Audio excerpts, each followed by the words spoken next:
Youth league കമ്മിറ്റിയുടെ നേതൃത്വത്തിൽ തച്ചമ്പാറ ദേശീയപാതയിൽ റോഡ് ഉപരോധം നടത്തി. കോങ്ങാട് മണ്ഡലം മുസ്ലിം ലീഗ് പ്രസിഡന്റ് നിസാമുദ്ദീൻ പൊന്നങ്കോട് ഉദ്ഘാടനം ചെയ്തു.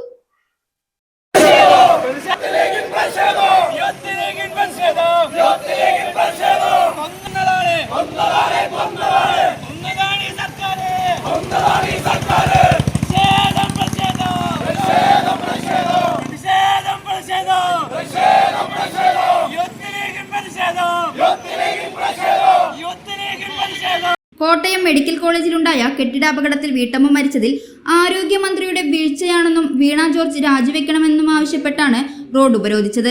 ഉപരോധ സമരം കോങ്ങാട് മണ്ഡലം മുസ്ലിം ലീഗ് പ്രസിഡന്റ് നിസാമുദ്ദീൻ പൊന്നങ്കോട് ഉദ്ഘാടനം ചെയ്തു. എം കുഞ്ഞുമുഹമ്മദ്, ഷാനവാസ്, മുഹമ്മദ് അലി അറോണി, ഖാദർ, സി നസീബ് നൌഫൽ, പി ഷരീഫ് എന്നിവർ സംസാരിച്ചു. 15 മിനിറ്റോളം പാത ഉപരോധിച്ച പ്രവർത്തകരെ കല്ലടിക്കോട് SI സുന്ദരന്റെ നേതൃത്വത്തിൽ പിടിച്ചുമാറ്റിയാണ് സമരം അവസാനിപ്പിച്ചത്.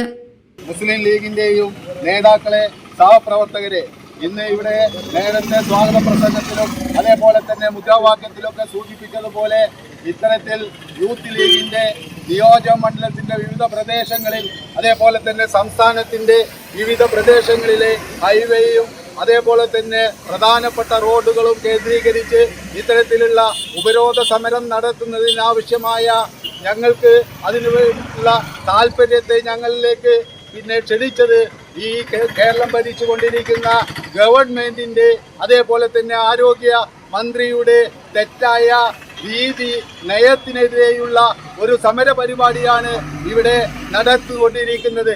നമുക്കറിയാമല്ലോ, കഴിഞ്ഞ ദിവസങ്ങളിലായി കോട്ടയത്ത് ഒരു പാവപ്പെട്ട ഒരു രോഗിയെ ചികിത്സിക്കുന്ന രോഗിക്ക് വേണ്ടി കൂട്ടിരിക്കാൻ വന്ന അമ്മ ദാരുണമായി കൊല്ലപ്പെട്ട ഒരു സാഹചര്യത്തിലാണ് ഇന്ന് കേരളത്തിലെ ആരോഗ്യ മേഖല മുന്നോട്ട് പോയിക്കൊണ്ടിരിക്കുന്നത്.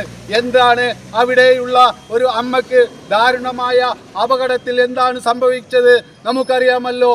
ഉത്തരവാദിത്തപ്പെട്ട മന്ത്രി അടക്കമുള്ള അവരുടെ ജില്ലയിൽ അവരുടെ ഉത്തരവാദിത്ത കുറവ് കൊണ്ടാണ് അത്തരത്തിലുള്ള ഒരു അപകടം നടന്നു എന്ന് വാർത്താമാധ്യമങ്ങളിലൂടെ പത്രദൃശ്യമാധ്യമങ്ങളിലൂടെ നമ്മളെല്ലാവരും കണ്ടതാണ്.